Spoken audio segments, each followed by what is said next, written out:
Hello viewers.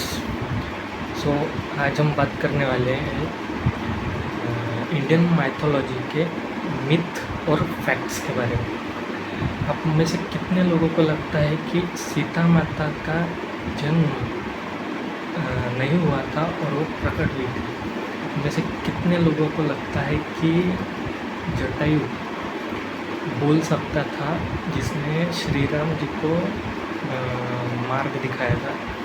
और आप में से कितने लोगों को लगता है कि श्री संत गजानन महाराज, जो कि संत है और उसको भगवान भी मानते हैं लोग, उनका जन्म नहीं हुआ था और वो प्रकट हुए थे? तो ये सारे डाउट्स और इन सब का मेरा पॉइंट ऑफ व्यू क्या है वो मैं आपको बताऊँगा। तो बने रहिए वीडियो में। चलिए शुरू करते हैं। तो सबसे पहले जो हम देखते हैं इस दुनिया में, जो हम देखते हैं और जो हमको बताया जाता है, जो हमको दिखाया जाता है, वो हर एक बात सच नहीं होती। उसमें बहुत से चेंजेस होते हैं।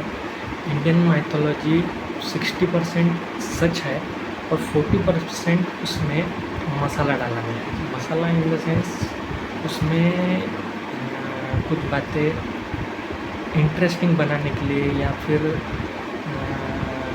मॉरल अच्छा दिखाने के लिए पास ऑन की गई। जैसे हम सबको पता है कि जो इंडियन माइथोलॉजी है वो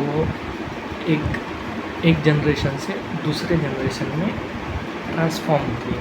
जैसा ये सबको कोई इसको कुछ लोग इसको सच मानते हैं, कुछ लोग इसको नहीं मानते कि ऐसा कुछ होता है या ऐसा हुआ होगा। लेकिन इंडियन लोग जो इंडियन माइथोलॉजी मानते हैं वो लोग इसको हिस्ट्री मानते हैं। हिस्ट्री यानी ये पास्ट में हो चुका है। तो इसको हिस्ट्री जो पास ऑन होती है एक जनरेशन से दूसरे जनरेशन में, जैसे अभी मैं कुछ बता रहा हूँ, ये वीडियो अगर कुछ सालों बाद कोई देखेगा तो ये मैंने जो बताया उसका रेफरेंस लिया जाएगा। वैसे ही जब पुराने ज़माने में या जब ये सब हुआ, उस ज़माने में जो स्टोरी जिसने बताई थी आगे की जनरेशन को पास ऑन करने के लिए, उसमें जब वो बताता है तो उसमें ऐसी बात नहीं है कि 100% सच ही होगा। उसमें कुछ मॉरल यानी कुछ अच्छी बातें आगे के जनरेशन को सिखाने के लिए उसमें कुछ ना कुछ जोड़ा जाता है या फिर उसमें ऐड किया जाता है। तो बेसिकली बोलने का तात्पर्य यही है, बोलने का मतलब ये है कि हम जो देखते हैं, हम जो सुनते हैं वो 100% सच नहीं होता। मूवीज़ में दिखाते हैं कि जटायु बोल रहा है, कभी कौन सा जानवर बोल रहा है, कभी शेर बोलता है। ऐसा नहीं होता। जटायु एक इंसान नहीं है, वो एक जानवर है, उसे बोलना नहीं आता, उसकी अपनी लैंग्वेज है। तो श्री राम को कैसे पता कि वो क्या बोल रहा है? तो ही इज़ अ गॉड, उसको हर एक लैंग्वेज पता है, उनको हर एक प्राणी की भाषा पता है, इसलिए वो जान सकते हैं कि कौन सा इंसान या कौन सा जीव क्या बोलता है। लेकिन ऐसी बात नहीं है कि जटायु बोल सकता था, ऐसा मुझे नहीं लगता ऐसा कुछ होगा। क्योंकि जब हम इस सृष्टि को देखते हैं तो इसमें कुछ नियम है, जैसे हर एक व्यक्ति जो इस सृष्टि में आता है वो एक पर्टिकुलर प्रोसेस से आता है। वो प्रोसेस आप सभी को पता है क्या प्रोसेस है। तो मुझे ऐसा कुछ बातें जो इंडियन माइथोलॉजी में बनाई गई है क्रिएटर्स द्वारा या फिर स्टोरी टेलर्स द्वारा, बताई गई है, पास ऑन की गई है, जो शायद सच नहीं है। हाँ, शायद सच नहीं है, लेकिन आगे की जनरेशन को कुछ उसमें पॉजिटिविटी मिले, इसके लिए वो पास ऑन की गई है। और बहुत से लोग मानते हैं, जैसे अभी श्री संत गजानन महाराज, जिनको मैं भी मानता हूँ और मेरी मम्मी भी मानती है। तो उनका लोगों का कहना है, और इसमें भी ग्रंथ में भी लिखा गया है कि उनका वो प्रकट हुए थे, उनका साक्षात्कार हुआ था, लेकिन लोगों ने साक्षात्कार देखा है, लेकिन उसके पहले क्या हुआ ये लोगों को पता ही नहीं है। तो लोग जानते ही नहीं है तो क्या बताएंगे। इसीलिए कुछ बातें ऐसी होती है कि जो लोगों को अगर नहीं पता तो वो लोगों को लगता है कि वो हुई ही नहीं। ठीक है, तो ऐसा नहीं है, बातें हुई रहती है, लेकिन हमको उसके बारे में नहीं पता होता। जैसे सीता माता का जन्म बहुत लोग मानते हैं कि नहीं हुआ, वो एक क्या बोलते उसको, जब उनके पिताजी खेती कर रहे थे, तो खेती, पिताजी इन द सेंस जो राजा थे, जिनकी पुत्री वो मानी जाती है, वो राजा खेती कर रहे थे, तो उन्हें वो खेत में मिली, लेकिन लोगों को उसके पहले का कुछ नहीं पता। या फिर वैसी ज़्यादा स्टोरी ही नहीं है ना कि वो वहाँ मिली, लेकिन उनके साथ उनके पहले क्या हुआ, वो वहाँ कैसे पहुँची, वो ये लोगों को नहीं पता। इसलिए लोगों को लगता है कि वो वहीं पे प्रकट हुई, या फिर उनका जन्म ही नहीं हुआ। ऐसी बात नहीं है। एक स्टोरी ऐसी भी है कि उनका जन्म हुआ, और जो रावण है, रावण सबको पता है कि शिव जी का बहुत बड़ा भक्त था रावण। तो रावण के जब उनका जन्म हुआ तो आकाशवाणी होती थी, उस ज़माने में ऐसा बोलते कि आकाशवाणी होती थी। तो तब आकाशवाणी हुई कि रावण का काल जन्म ले चुका है, जिसके कारण रावण की मृत्यु होने वाली है, वो जन्म ले चुकी है। तो रावण को पता चला कि वो माता सीता जन्म ले चुकी है, तो उसने माता सीता को उनको विचार आया है, लेकिन वो मारने का विचार आया, लेकिन वो ये नहीं था कि वो, क्योंकि वो भक्त था शिव का, तो वो नहीं चाहता था कि मैं उसको अपने हाथों से मारूं या एक। तो उसने क्या किया कि ऐसा कहते हैं कि उसने सीता माता को एक टोकरी में या एक संदूक जैसे कुछ इसमें बंद कर दिया, एक बॉक्स में, और उस बॉक्स को नदी में डाल दिया, नदी के प्रवाह में छोड़ दिया। तो जब वो बॉक्स प्रवाह में जा रहा था, तब जटायु जो था, जिसने बाद में सीता माता को पता भी बताया था श्री राम जी को, तो जटायु जो है, उस जटायु ने वो बॉक्स उठा के उस नदी से उठा के बाहर निकाल के रख दिया वो खेत में। और उसी वक्त ऐसा हुआ कि जो ब्राह्मण लोगों ने जो जानकी, क्या बोलते उसको, जो राजा थे वहाँ के, उनको ब्राह्मण लोगों ने बोला कि तुमको पुत्री नहीं हो रही है तो तुम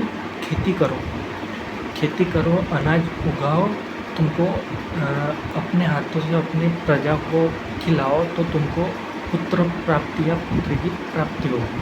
तो वो जब खेती कर रहे थे तो वो बॉक्स उनको मिला वहाँ। जब वो खेती कर रहे थे तो वो जो बॉक्स है वो वहाँ उनको फाउंड हुआ, और उसके बाद की कहानी हम सबको पता है। तो ऐसा होता है कि कुछ चीज़ें इंडियन माइथोलॉजी में फीड की गई है, या फिर क्या बोलते हैं उसको, लोगों को नहीं पता तो कुछ अजम्पशन है, अजम्पशन जोड़ के वो बनाएंगे। इसका मतलब ये नहीं है कि वैसा हुआ ही नहीं होगा या फिर ऐसा कुछ हुआ ही नहीं है। ऐसी एक स्टोरी मुझे लगता है, जितना मैं मानता हूँ, श्री संत गजानन महाराज ग्रंथ में भी लिखा है कि वो प्रकट हुए थे, जवानी में देखे गए थे, एक पेड़ के नीचे बैठे हुए देखे। इसका मतलब ये नहीं है कि हमको नहीं पता कि उनके लाइफ में उसके पहले क्या हुआ, लेकिन ऐसी बात नहीं है कि उनका जन्म हुआ ही नहीं होगा या फिर वो उसके पहले जन्मे नहीं होंगे और डायरेक्ट पृथ्वी पर प्रकट होंगे। हाँ, उनमें डिवाइन पावर्स हैं, तो शायद ऐसा हुआ होगा कि वो उनका जन्म हुआ, उनके जीवन में ऐसा कुछ हुआ कि उन्होंने बाद में मेडिटेशन किया, साधना की और डिवाइन पावर्स अपने अंदर एक्वायर की। जब मेडिटेशन से ऐसा माना जाता है कि जब तपस्या करने से बहुत से फल, क्या उसको पावर्स हासिल होती है। ऐसा पास्ट में भी हो चुका है, बहुत लोगों ने गेन किए हैं पावर्स अपने मेडिटेशन से, अपने क्या बोलते हैं उसको, प्रार्थना और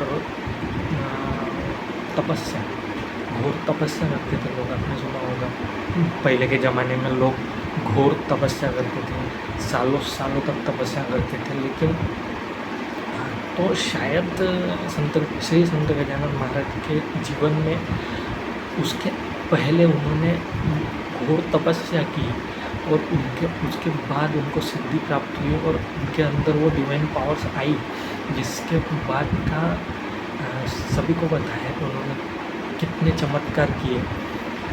तो ऐसा नहीं है कि अगर हमको कुछ नहीं पता तो इस जग में वो हुआ ही नहीं या फिर वो एग्जिस्ट ही नहीं करता, ऐसी बात नहीं है। हर एक चीज़ के पीछे फैक्ट होता है, कुछ इल्यूज़न भी होते हैं, कुछ क्या बोलते हैं उसको, कुछ चमत्कार भी होते हैं। इस जग में चमत्कार होते हैं, लेकिन इल्यूजन्स जो है वो ज़्यादा देर तक नहीं रहते। जैसे अभी महाभारत में कृष्ण ने जो अपना विशाल रूप दिखाया था, कुछ देर के लिए दिखाया था। जैसे श्री संत गजानन महाराज की स्टोरी अगर आपने पढ़ी होगी तो उसमें उन्होंने विट्ठल का रूप लिया था थोड़े देर के लिए, सिर्फ आगे वाले को, यानी वो पावर्स कभी कभी लोगों को शो करना पड़ता है, पावर्स शो करनी पड़ती है किसी कारणवश। तो उसी टाइम पे वो थोड़े देर के लिए इल्यूजन, चमत्कार होते हैं और ज़्यादा देर तक नहीं रहते। अगर कोई इस पृथ्वी पे ज़्यादा देर तक जीना चाहता है या रहना है तो पृथ्वी के भी कुछ नियम है, कुछ यूनिवर्स के भी कुछ नियम है, तो उस नियम के अलावा कुछ नहीं हो सकता। वो नियम सबके लिए है। प्रभु श्री राम को ये भी नहीं पता था, ऐसा कहते हैं कि प्रभु श्री राम को ये भी नहीं पता था कि वो एक भगवान है या भगवान का रूप है। वैसे भी वो एक ह्यूमन फॉर्म ऑफ गॉड है, एक मानव अवतार है वो प्रभु की। और ऐसा मानते हैं कि श्री कृष्ण, जो द्वापर युग में श्री कृष्ण जो विष्णु का अवतार थे, उनको पहले से ही सब कुछ पता था कि इस युग में क्या क्या वो करने वाले हो और क्या क्या होने वाला है। तो ये कुछ लोग ऐसा मानते हैं कि उनको सब कुछ पता था उस युग में। हाँ, शायद पता भी होगा, ऐसा नहीं है कि पता नहीं हो सकता, उनको पता भी होगा क्योंकि वो एक अवतार थे लॉर्ड विष्णु के। तो लॉर्ड विष्णु, कोई कोई ऐसा भी मानता है कि सुप्रीम गॉड लॉर्ड कृष्णा है और कृष्णा का अवतार लॉर्ड विष्णु है, ऐसा भी कुछ लोग मानते हैं। और कृष्णा परब्रह्म है, ये भी मानते हैं। इस्कॉन वाले मानते हैं कि श्री कृष्णा परब्रह्म है, वही सुप्रीम गॉड है, उनका कोई अवतार नहीं है, वो खुद एक पावर है, पावरफुल, क्या बोलते उसको, पावरफुल एनर्जी है, वो खुद एक पावरफुल एनर्जी है। और उनका कोई अवतार विष्णु से उनका अवतार नहीं हुआ, विष्णु खुद उनका अवतार है, ऐसा बहुत लोग मानते हैं। शायद ठीक है, लेकिन मेरा ऐसा मानना है कि जो एनर्जी है, जो सुप्रीम एनर्जी है, वो एक ही है, उसका ही सब कुछ उसी के अवतार है। सब जितने भी गॉड्स को पावर्स मिली है, जितने भी क्या बोलते उसको, जितने भी जो देवी देवता लोग हैं, वो सभी सिर्फ एक ही एनर्जी से जन्म हुए, या फिर एक ही एनर्जी से वो एक्सट्रैक्ट हुए, और वही इसमें है। और लोग को अलग अलग फॉर्म में वो अलग अलग फेज़ ऑफ लाइफ या अलग अलग फेज़ ऑफ टाइम में अवतरित होते रहते हैं। अभी फ्यूचर अवतार विष्णु का फ्यूचर अवतार कल्कि अवतार, ऐसा मानते हैं कि कल्कि अवतार होने वाला है, और कल्कि अवतार में जो कृष्णा या फिर कल्कि विष्णु जी जो अवतार लेंगे, वो एक कलयुग के एंड में, यानी जो कलयुग है अपना, उसके सबसे आखिर में वो अवतार होने वाला है। जो इंडियन मैथोलॉजी को मानते हैं, वो इस बात को भी मानते ही होंगे कि हाँ, शायद डेफिनेटली ये अवतार होगा। और जब एंड होने वाला है, यानी जो सृष्टि ख़त्म होने वाली है इस युग कलयुग की, कि जो साइकिल समाप्त होने वाली है, उस टाइम पे वो अवतार लेंगे और जितने भी पापी लोग हैं उन सबका नाश करेंगे। और लेकिन इसमें भी एक कैच है, जैसा अभी बुक में दिखाया गया है कि कल्कि अवतार एक घोड़े पे सवार होके हाथ में एक तलवार है और मुकुट वगैरह पहन के आएंगे। मुझे नहीं लगता ऐसा कुछ होगा, उनका अवतार होगा, लेकिन इस युग के जो लोग हैं, इस युग के जैसे हम लोग हैं, उस फॉर्म में होगा। जैसे ह्यूमनाइड रोबोट के फॉर्म में उनका अवतार हो सकता है। जैसे पुराने ज़माने में जैसे राजा महाराजा घोड़े पे आते थे, मुझे नहीं लगता वैसा कुछ होने वाला है। उनका अवतार होगा, लेकिन उनके अंदाज में होगा। वो एक स्टोरी है, क्या बोलते उसको, एक फॉर्म है बताने का कि उनका अवतार ऐसे ऐसे होगा, लेकिन एग्जैक्टली वैसा ही होगा ये नहीं होगा, उससे कुछ अलग ही होगा। सो हाँ, कुछ बातें हैं साइंस के बियॉन्ड है इस युग में, सबको पता है, सब मानते भी हैं, सब नहीं मानते, लेकिन मोस्ट ऑफ द लोग मानते हैं ये बात कि जो ये है अपना गॉड और एनर्जी वो होती है, डेफिनेटली होती है, क्योंकि एक्सपीरियंस किया है, बहुत लोगों ने एक्सपीरियंस किया है उनके लाइफ में कि डिवाइन एनर्जी है इस युग में। इतना बड़ा यूनिवर्स विदाउट अमेजिंग, यानी क्योंकि ये जो यूनिवर्स है ये बनाया इस तरह है कि ये अपने आप में एक अजूबा है, तो इसका जो क्रिएटर होगा वो कितना अजूबा होगा, ये हमको सोचने की भी ज़रूरत नहीं है कि इसका जो क्रिएटर होगा उसके पास दिमाग कितना होगा और उसका आईक्यू लेवल क्या होगा, सबसे हट के बियॉन्ड एवरीथिंग, वो बियॉन्ड सब कुछ, सब के बियॉन्ड है, जो हम लोग सोच भी नहीं सकते, हमारा दिमाग भी नहीं सोच सकता, उसके भी बियॉन्ड उसके पास पावर है, उसके पास एनर्जी है। तो वो जब क्रिएटर है तो जो अब तक क्रिएट हुआ है और आगे भी क्रिएट होने वाला है वो भी अमेजिंग रहने ही वाला है, क्योंकि यहाँ से जो लोग हैं या फिर टेक्नोलॉजी है वो इवॉल्व ही होगी, डाउनग्रेड होने की संभावना बहुत कम है।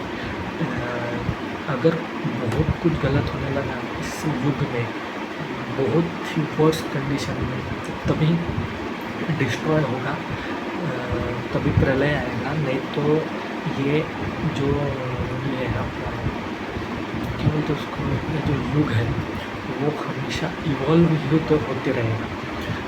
तो बस यही कुछ बातें थी, मुझे लगा मेरे दिल से कि आपको बतानी चाहिए, मुझे ऐसा लगता है तो मैंने बता दी।